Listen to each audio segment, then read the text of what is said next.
Buenas tardes, ¿cómo están ustedes?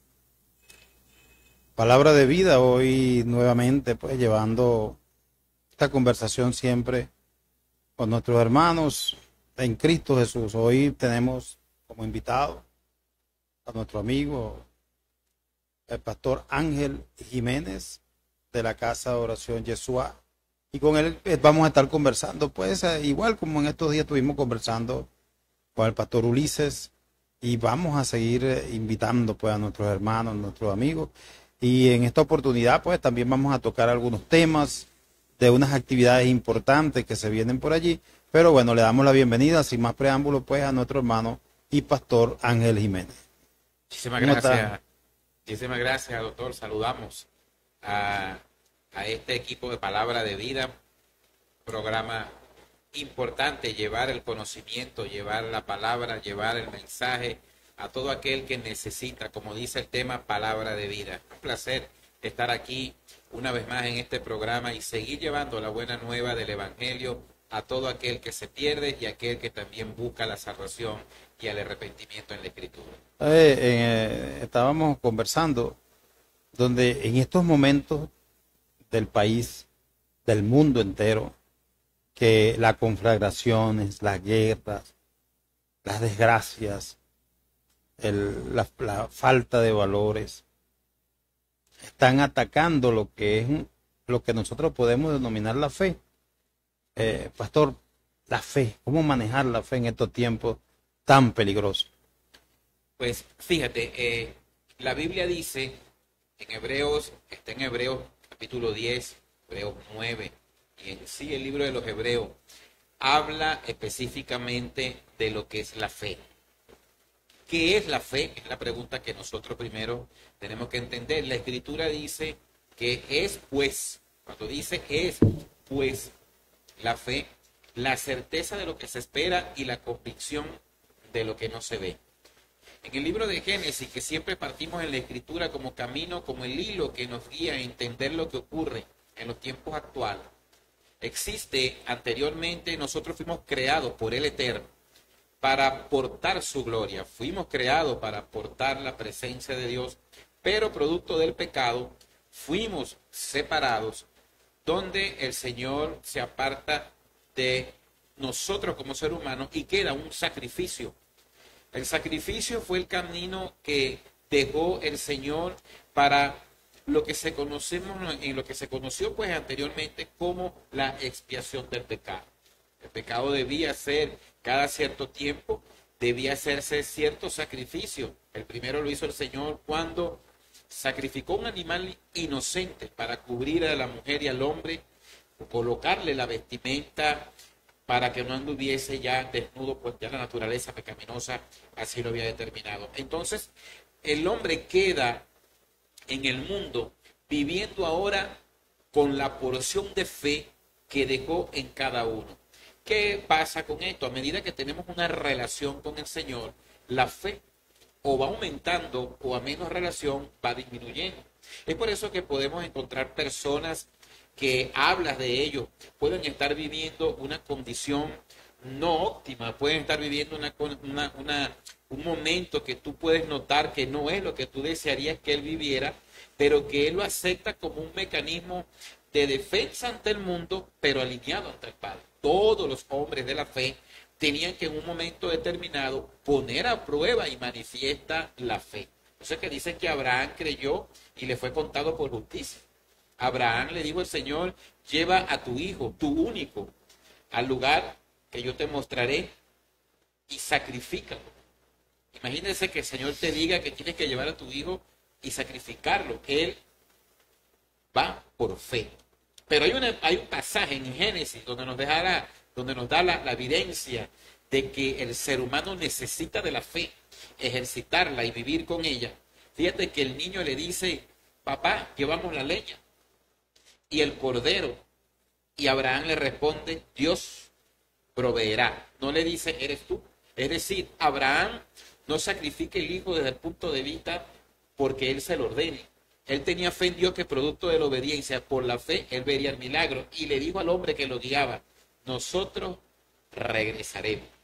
Es decir, Aun cuando Dios le dijo a Abraham, sacrifica a tu hijo, Abraham le dijo al que lo acompañaba, al siervo que iba con él, cuando iba con el animal que llevaba la leña, le dijo, nosotros muy pronto regresaremos. Ahí está la evidencia de que el ser humano necesita vivir por fe, entendiendo el plan y la voluntad de Dios. Y en los tiempos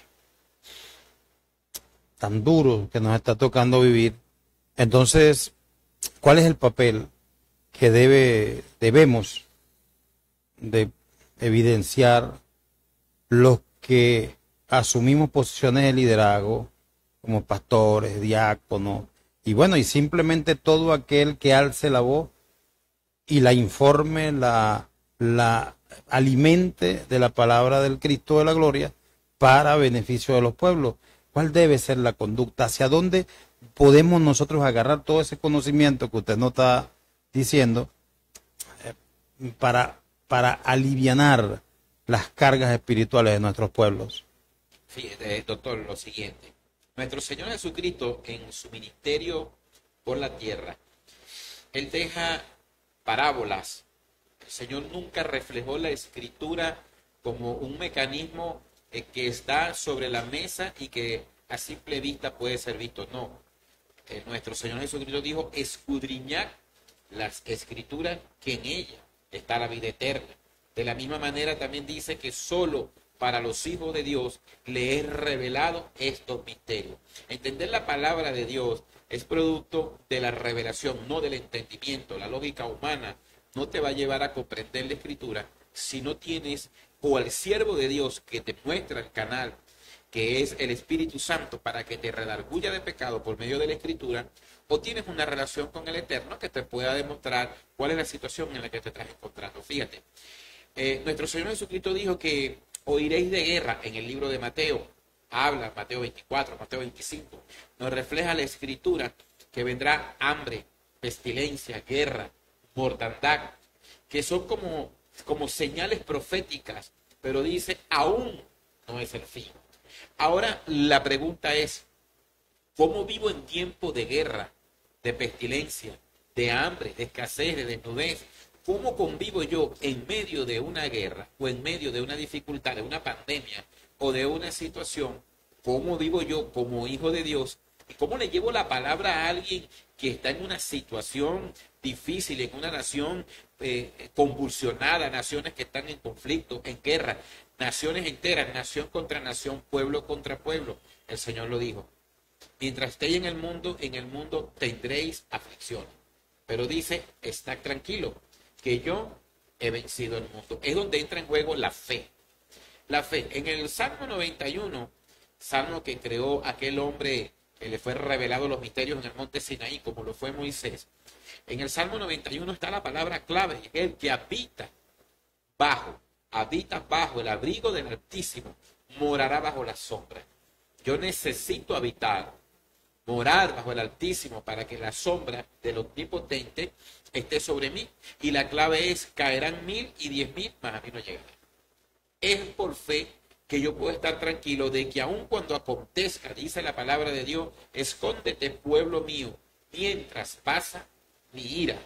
Es decir, hay señales en la Escritura que nos llevan a comprender cómo nosotros podemos manejarnos ante los escenarios difíciles que se nos van a presentar. Cómo un líder le presenta, como un hombre de Dios lleva un mensaje en medio de una tribulación o en medio de una circunstancia. Lo primero es que el líder no va a querer ir. El líder no quiere ir. Vaya al libro de Jonás y verá que había un hombre que nació con propósito, que era profeta. Ya estaba escrito anteriormente en el libro de los Reyes con Jonás como profeta.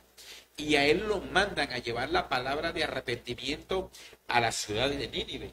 Pero Jonás no quería ir, no tanto por desobediente, porque hay un mensaje claro que él dice, yo sabía que tú los ibas a perdonar. O sea, Jonás no quiere ir porque él sabe que la misericordia de Dios, aun cuando el pueblo estaba en pecado y aun cuando la maldad reinaba en él no quería ir porque sabía que Dios iba a perdonarlo, porque conocía de la misericordia de él. Entonces lo primero es, el hombre de Dios tiene conflictos internos, sabe que hay una persecución, sabe que hay todo obrero. Quiero que esto quede claro, amigo que me estás viendo en este momento. Todo aquel que se levanta para llevar el mensaje bien sea palabra de salvación o la reedificación de los escombros, aquello que está destruido, cuando como viene Nehemías, sale en la escritura, se aparece Nehemías a Jerusalén, que él va a reconstruir los muros, se le presenta una oposición tremenda. ¿Y sabe dónde estaba la oposición? El mismo pueblo. El mismo pueblo se oponía. Es decir, cuando no tenemos la unidad del espíritu, automáticamente hay barreras que se levantan. Ojo, hay unas que se levantan por la lógica natural del hombre y hay otro que Satanás la levanta.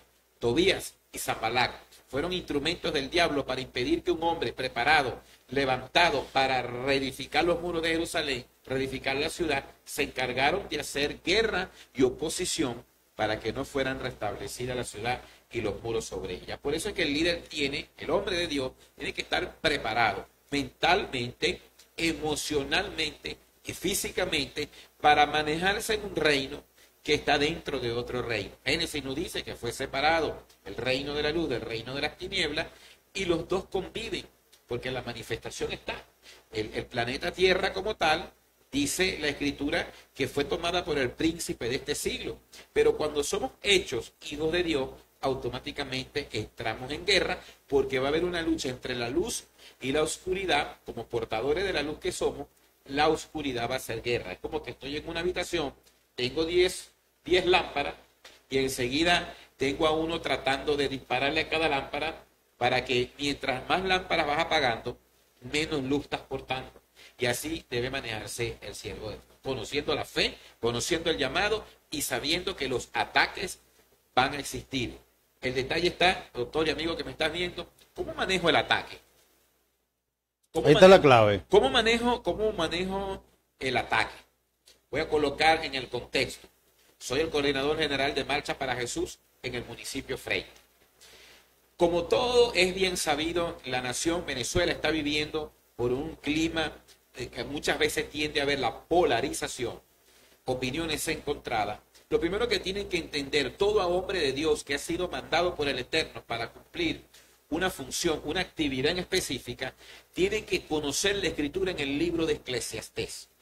El libro de Eclesiastés te da una herramienta para entender, va a haber un pueblo que te ama, va a haber un pueblo que te odia, va a haber un pueblo que te apoya, va a haber un pueblo que te condena. Por eso es que dice, todo tiene su tiempo. Va a haber el tiempo del que te desea el mal y va a haber el tiempo del que te desea el bien. Todo eso, si tú pretendes llevar la palabra y no recibir el ataque, está cerrado. Porque tú tienes que entender que la armadura de Cristo que nos da el libro de los Efesios, de lo cual preparamos un mensaje aquí en este canal, nos está hablando que el guerrero de Dios porta una armadura de Cristo, el yelmo de salvación, coraza de justicia, cinto de la verdad, sandalia de la presta del evangelio de la paz, el escudo y la espada. Si yo no necesito pelear, porque el apóstol Pablo me dice que yo tengo que tener la armadura de Cristo puesta, es porque voy a tener ataques. Necesito tener unas sandalias que me permitan moverme en todo tipo de terreno, significa la sandalia de la paz. No estoy diciendo que estamos llamados a contender de la misma manera del que nos ataca. Tenemos que contender desde el punto de vista de la sandalia de la paz. Yo soy portador de la paz. Tengo que entender que va a haber oposición. Por eso es que sacamos la marcha confiando por medio de la fe que el que te llamó es el que te va a proveer. Muchos apostaron porque la marcha para Jesús no se diera. Pero hay un detalle importante. ¿Cómo enfrento el ataque? Primero entender que el que te mandó a obedecer, no a dar explicaciones. Repito, el que te mandó, el que te asignó una asignación, te mandó a cumplir por obediencia lo que él te mandó a hacer. No te mandó a que le expliques a 500 pastores qué es lo que tú tienes que hacer, porque entonces estás cayendo en el terreno del enemigo. Vamos a buscarte un pretexto, un contexto bíblico. En el libro de los Hechos hay una enseñanza en el capítulo 8 que habla de Felipe y el etíope. El ángel se le presenta a Felipe y le dice, en el verso 26, del 26 al 40, le dice, ve a la tierra que conduce a Gaza. Felipe de repente no está solo, de repente Felipe está acompañado, pero el ángel le dice a Felipe, y si es la manifestación de un ángel, es porque solamente la tiene Felipe, le dice, ve a Gaza. pero no le dice a qué va. Le dice, ve a Gaza, ve a la tierra que conduce a Gaza. Versículo siguiente, y se levantó Felipe muy de mañana, y en el camino, yendo por el camino, el ángel le dice, súbete a ese carro. ¿Qué quiere decir? El hombre de Dios tiene que actuar bajo obediencia y no bajo explicación. Cuando va Felipe y escucha que el ángel le dice, súbete a ese carro, viene pasando un eunuco, el cual estaba encargado de los tesoros del reino de Etiopía, y es donde él viene leyendo la escritura, pero no la entiende. Y es donde le dice Felipe, ¿entiendes lo que lees? Y él le dice, ¿cómo entiendo? Si no hay quien me lo explique. Y él va hablando del pasaje de Isaías donde iba, que iba llevado como cordero, mas él no abrió su boca. Viene Felipe, lo bautiza, se convierte en eunuco, y luego existe lo que se conoce ahí, se llevó, arrebató a Felipe y lo llevó a otra ciudad. ¿Dónde está el éxito?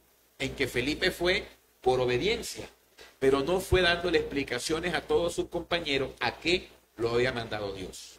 Y de ahí el éxito, pues. También dentro de las distintas actividades, quisiera, pues, porque los televidentes han estado preguntando mucho sobre la actividad que se va a desarrollar ahorita el 12 del ayuno nacional. Por favor, háblanos un poco de eso. Voy a hablarte con la escritura en la mano. El ser humano tiene una condición, y es que nunca acepta aquello que lo saca de su confort. Nunca acepta lo que lo saca de la comodidad, porque estamos acostumbrados. Por eso es que el rey David decía, saca mi alma del Seol. O le dice también, dice el salmista, que no olvides, alma mía, ninguno de sus beneficios. Tendemos a ser olvidadizos. Voy a llevarte a lo siguiente. Marcha para Jesús se realizó el 2 de agosto, del cual fue un éxito. Municipio Freite marchó, se cumplió con la asignación del cielo, el recorrido, la actividad como tal, para la gloria y honra de nuestro Señor Jesucristo. Queda ahora, para hacer el cierre de la asignación, queda un ayuno nacional, donde está establecido que participemos 1.200.000 personas, que estemos dedicados a entender qué es un ayuno, por qué la nación, por qué tiene la nación que ayunar. Vámonos a la escritura en el libro de Esther. En el libro de Esther hay 10 capítulos que puedes leerlo. Querido amigo que me estás viendo en este momento, te recomiendo para que entiendas lo que va a pasar en Venezuela el 12 de octubre por medio de un ayuno a nivel nacional, para que luego tú puedas comprender cómo Dios revela a su siervo las instrucciones por medio de la escritura, para que podamos tener lo que el Señor quiere. En el libro de Esther, el capítulo 1, habla de una nación en el contexto geográfico y de sus gobernantes. Habla de donde se encontraba un rey llamado Asuero, que era conocido como Jerjes. Gobernaba sobre 150 provincias.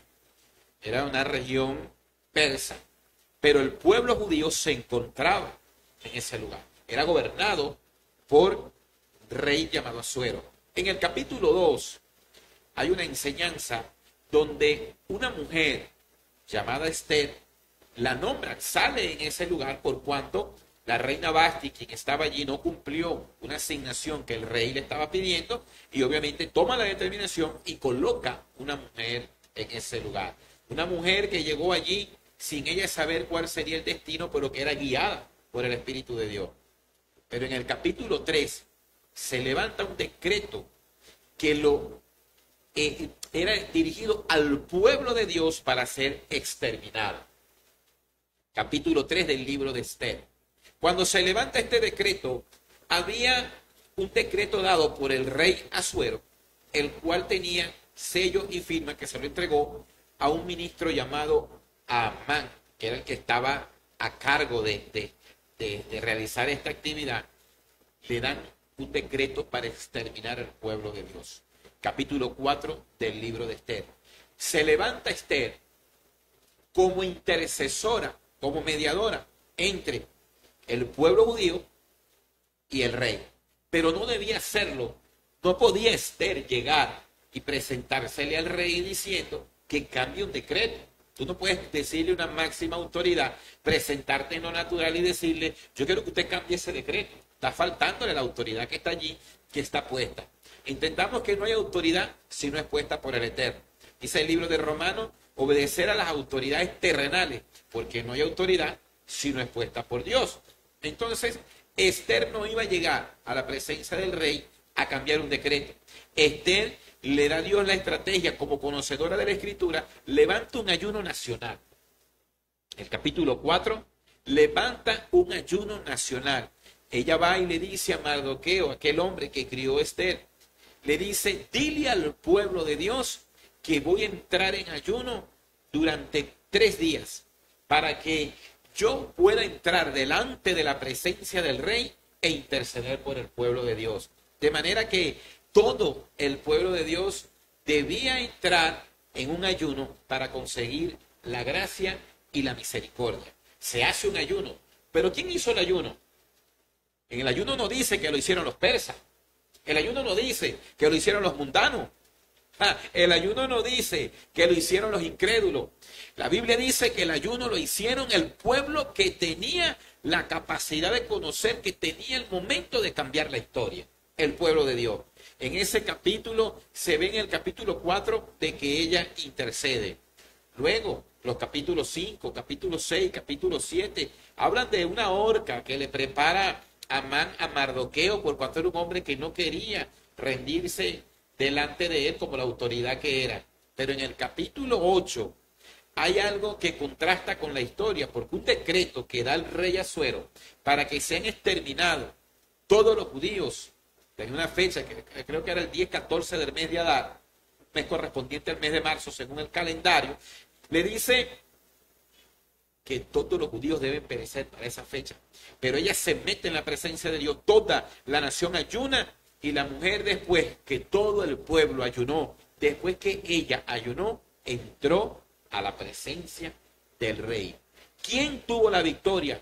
No la tuvo los que ayunaron. Tuvo el poder de Dios manifestado en el ayuno, no en los que ayunaron. El poder de Dios en el ayuno, y todo aquel que ejerció el ayuno cambió la historia de esa nación.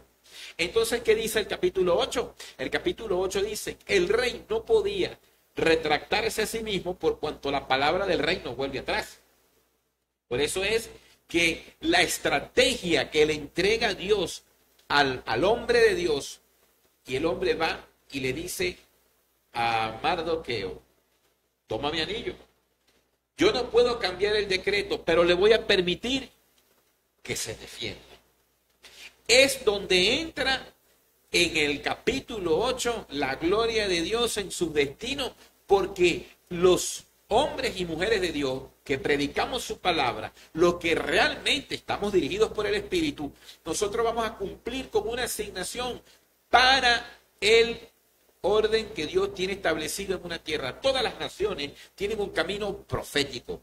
Todas las naciones no están exceptas ninguna, porque la Biblia dice, mía es la tierra y con ella sus moradores. Entonces en el capítulo 8 hay un cambio donde ahora el pueblo de Dios tiene que defenderse. Pero en el capítulo 9, doctor Alejandro Richard Monteverde, capítulo 9, es donde está la gloria de Dios manifestada, donde el pueblo judío se defiende y resulta que ellos lograron la victoria. Dice que la mortandad fue grande, que el pueblo, que fueron pocos, creo que fueron 500 que dice la Escritura. El capítulo 9 del libro de Esther te da la clave de lo que en Venezuela va a suceder cuando toda una nación, vuelvo y repito, no fueron los persas los que ayunaron, no fueron los mundanos los que ayunaron, ayunaron los que conocían la Escritura, ayunaron los que sabían que un poder se mueve en el ayuno y la historia cambia. Por eso queda en el capítulo 9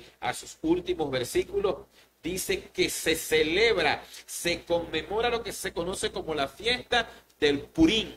¿Qué es la fiesta del Purim? La fiesta del Pur, que en hebreo significa suerte.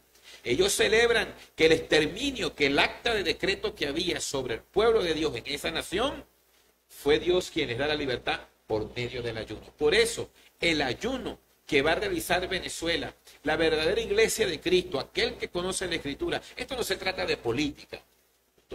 Esto no se trata de política.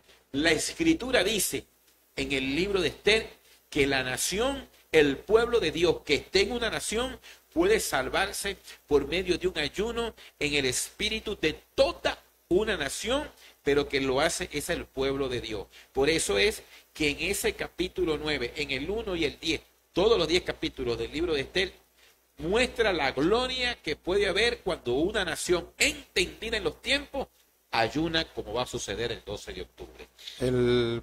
¿Cuál es ¿hay alguna organización? Porque algunos pastores nos han estado preguntando cómo es el acto de coordinación, cómo son allí pues la normativa. Bien, en el grupo de WhatsApp, nosotros tenemos un grupo donde hay aproximadamente unos 50 pastores. Allí colocamos un registro de las iglesias que van a participar, que dicen, heme aquí, no al pastor Ángel Jiménez, coordinador de la marcha, no, esto no se trata de hombre. El pastor que le diga al Señor, heme aquí, yo voy a ayunar por Venezuela, y la Grey va a ayunar por Venezuela, se registra. ¿Para qué es el registro? El registro es para saber la capacidad que tuvo el pueblo de Dios en el municipio, que se unió en defensa de lo que significa tener el poder manifestado por medio del ayuno. ¿Cuál es la actividad que se va a realizar? El ayuno comienza el sábado 11 de octubre, es decir, mañana, sábado 11 de octubre, a partir de las 10 de la noche. Hay unos que lo pueden proclamar 6 de la tarde y se entrega el domingo a las 6 de la tarde. Vamos a proclamar ayuno, lo vamos a hacer desde nuestros hogares o en la congregación. La congregación Yeshua Casa de Oración lo vamos a realizar desde las 8 de la mañana hasta el mediodía. Luego en sus hogares, cada quien a las 6 de la tarde hace entrega del ayuno. El ayuno tiene varias pautas, obviamente. No podemos entrar a la presencia de Dios si no reconocemos, humillándonos delante de Él, orando, clamando, intercediendo. Capítulo 4 de Esther te da la clave de todo lo que hizo la reina Esther por una nación. Hoy, en aquel entonces, como es el Antiguo Testamento, esa mujer representaba la iglesia.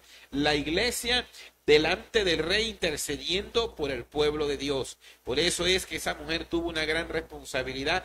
Hoy la responsabilidad la tiene el cuerpo de Cristo. Sábado 11 de octubre, 10 de la noche, vamos a declarar, vamos a empezar a proclamar ese ayuno, y el domingo se va a entregar el ayuno a las 6 de la tarde. De manera pues que todos los pastores están invitados. Querido pastor, quiero darte este mensaje. Somos el pueblo de Dios y tenemos en nuestras manos. Recuerda que la nación puede estar en la peor condición que esté. Mira Nínive. Recuerda cómo estaba Nínive. Y sin embargo Dios tuvo misericordia con Nínive. Pero Dios necesitó a un hombre que nació con el propósito de llevar la profecía, como fue Jonás. Él le dijo, ve a Nínive y dile al pueblo de Nínive que se arrepienta. ¿Y qué hizo Jonás? Proclamó el arrepentimiento. ¿Y qué pasó con Nínive? Ayunaron. Ayunó el rey, ayunó el pueblo y ayunaron hasta los animales.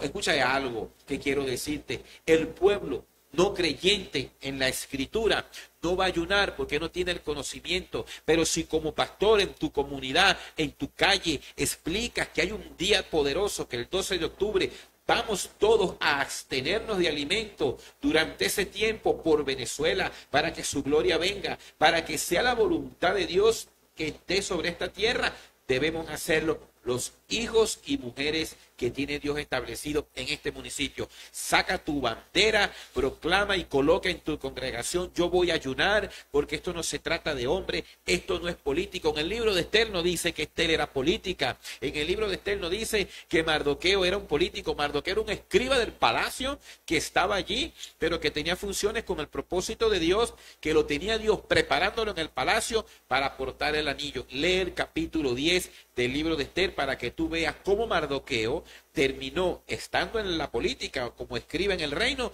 terminó portando la gloria de Dios. Esto no se trata ni de política, ni de mente humana, ni de contexto. No nos comportemos como Tobías, no nos comportemos como Sanballat, no nos comportemos como le llegaban allá a Nehemías y lo insultaban. Eso no es de Dios, eso es del gobierno. No, tenemos una herramienta poderosa. Se llama el ayuno y la oración. Por eso esto no es obligar a nadie. El ayuno sincero, el ayuno genuino es el que hizo el publicano.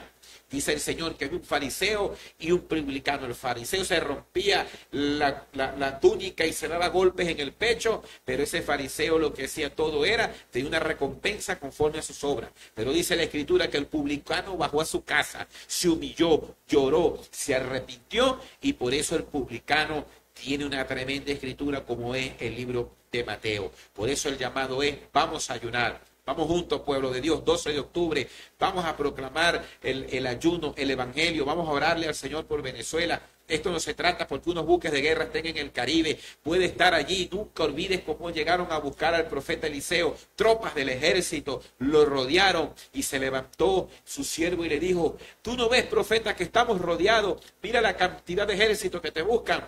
Y el profeta Eliseo miró al cielo y le dijo: Señor, ábrele los ojos a este ciego para que vea qué es lo que está pasando alrededor. ¿Y sabe qué es lo que está pasando alrededor? Dice la Escritura que millones de ángeles estaban alrededor del ejército que lo rodeaba. Venezuela tiene un destino profético y estoy seguro que millones de ángeles están rodeando a Venezuela, que la sangre de Cristo está rodeando a Venezuela. Pero esto no sirve solamente porque tú lo digas de boca. Debes entrar a tu aposento, debes llevar a tu congregación a decirle: vamos a la pelea. Vamos el 12 de octubre a golpear las tinieblas y decirle a Satanás: retrocede, porque Venezuela es de Cristo. Bueno, ratifico pues la invitación a todos nuestros hermanos pastores en esta oportunidad. Ratifico la invitación, pastor, para que nuevamente pues reanude esos extraordinarios espacios de orientación y de enseñanza bíblica aquí en nuestro canal, tanto en Freites TV como en Cristiana TV, y tenemos que seguir avanzando. Recientemente, pues, en una oración al Señor, nos quedó claro un mandamiento de que hay que encender las trompetas. Las trompetas del Señor hay que encenderlas nuevamente.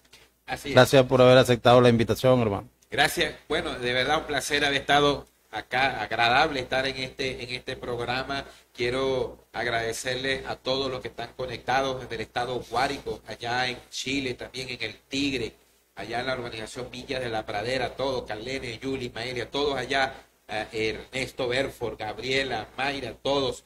Quiero dejarle este mensaje antes de despedirnos. Aquí a Yeshua Casa de Oración, acá en Cantaura también, todo el pueblo de Dios. Pero quiero decirte, no quiero hablarte como una denominación.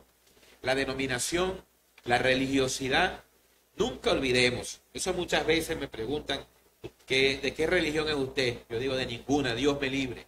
Porque los religiosos llevaron aquella famosa frase: crucifícale. Los religiosos fueron los que hicieron todo lo posible por llevar a la cruz. Si bien es cierto, era el plan de Dios, tenía que ver un cordero ser declarado inocente. Y aun cuando el pueblo de Dios no quiso declarar a nuestro Señor Jesucristo como inocente, porque debía cumplirse Éxodo, que un cordero inocente debía morir, lo tuvo que hacer Poncio Pilato, la máxima autoridad romana. Dice en la Escritura, en el libro de Mateo: no he visto en este hombre que él sea injusto, es un hombre inocente y lavo mis manos. Por eso hoy quiero decirte: aparta la denominación, aparta la religiosidad, y el 12 de octubre levántate con tu congregación y pídele al Espíritu Santo. El 11 en la noche, pídele al Espíritu Santo: ilumíname, saca, Señor, el chofar en mi vida, saca la trompeta en mi vida, y verás cómo el Señor te va a guiar. Y vamos todos en el Espíritu. Quiero decirte algo: el pueblo de Israel, la única manera que salió de la esclavitud de Egipto, había aún una fecha estipulada por Dios en Génesis de 400 años de salir de la esclavitud, pero salieron a los 430. Ellos clamaron a Dios, ellos pidieron a Dios por ser libres y Dios le mandó un libertador. Ellos tuvieron que clamar, el pueblo de Dios tuvo que clamar. Por eso hoy quiero decirte, el 12 de octubre, nuestro Dios es un Dios real, es un Dios verdadero, es un Dios que escucha. Dice el libro, en el Antiguo Testamento, si mi pueblo se humillare, sobre mi nombre es invocado y se arrepienten de sus pecados y se apartan de su maldad, yo sanaré su tierra.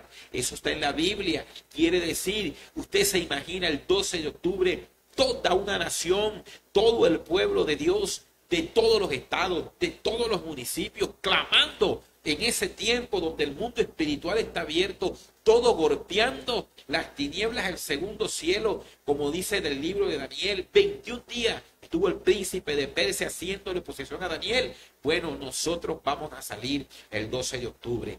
No porque el pastor Ángel te diga que salga, sino que cuando se dice, vamos a ayunar por Venezuela, doctor, esto no necesita ni siquiera... Cuando tú ves un aviso a nivel nacional que dice, todo el pueblo de Dios, vamos todos unidos a ayunar por una nación, todo lo que te acerca a Dios, viene de Dios. Lo que no viene de Dios, te aparta de Dios, te aleja de Él. Si el ayuno del 12 de octubre es por mi país, es por Venezuela, es por la libertad de Venezuela, para que sea espiritualmente libre, entonces, ¿qué tiene que decir el pastor? Yo ayuno por Venezuela, porque tengo conocimiento, y la Escritura lo dice en el libro de Esther, que una nación se libró del exterminio por medio del ayuno y por medio de la oración. De esta manera yo me despido. Quiero invitarte el 12 de octubre a que todos juntos vamos a dar el testimonio de que Venezuela, y que quede aquí grabado en este programa, Venezuela después del 12 de octubre, después de ese poderoso ayuno, no será más nunca la misma. Un placer haber estado aquí. Gracias al doctor Richard Monteverde, mi gran amigo Richard Alejandro, mi compañero en el programa Misterios del Reino. De pronto también estaremos de nuevo con el chofar y las trompetas llevando la palabra de Dios a toda la iglesia cristiana del municipio Freite y de toda Venezuela y del mundo entero. Shalom es paz. Dios te bendiga. Amigos, con ustedes será toda una nueva oportunidad. Cuídense mucho. Dios nos bendiga a todos. Chao.